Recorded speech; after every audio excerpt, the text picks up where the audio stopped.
brought you by Silver Pumps and Motors.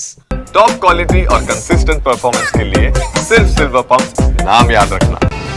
Japan లో Revanth tour కొనసాగుతోంది. రేవంత్ తో పాటు అధికారులు కూడా జపాన్ లోని కొన్ని ప్రాంతాల్లో పర్యటిస్తున్నారు. తెలంగాణకు పెట్టుబడులు రావడమే లక్ష్యంగా సాగుతోంది ఈ టూర్.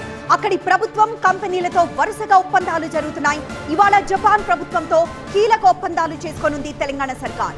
వర్డ్ ఎక్స్ లో టీజీ పెవిలియన్ ను ప్రారంభించనున్నారు సీఎం రేవంత్. హైదరాబాద్ లో ఈకో టౌన్ ఏర్పాటు కోసం జపాన్ తో నిన్న ఒప్పందం కుదుర్చుకుంది తెలంగాణ ప్రభుత్వం. ఇరువురి భాగస్వామ్యంలో వ్యర్థ నిర్వహణ పునర్వినియోగం ప్రక్రియ జరగబోతోంది.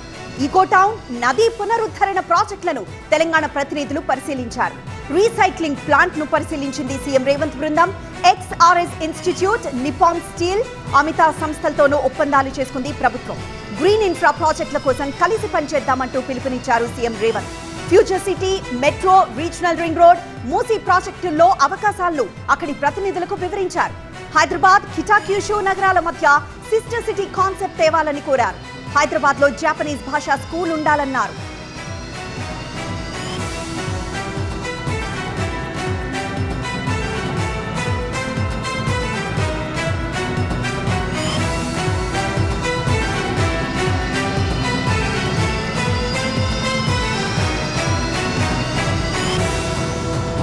జపాన్ లో సీఎం రేవంత్ బృందం పర్యటన కొనసాగుతోంది.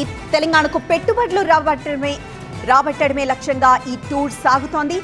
సాంస్కృతిక కార్యక్రమాలతో అక్కడ తెలంగాణ సీఎం రేవంత్ కి స్వాగతం పలుకుతున్న దృశ్యాలను చూస్తున్నాం. అక్కడి ప్రభుత్వం కంపెనీలతో ఆయన వరుసగా ఒప్పందాలు చేసుకుంటున్నారు. ఇవాళ జపాన్ ప్రభుత్వంతో కీలక ఒప్పందాలు చేసుకోనుంది తెలంగాణ సర్కార్. ఇక వర్డ్ ఎక్స్ లో టీజీ పెవిలియన్ ను కూడా సీఎం రేవంత్ ప్రారంభించనున్నారు.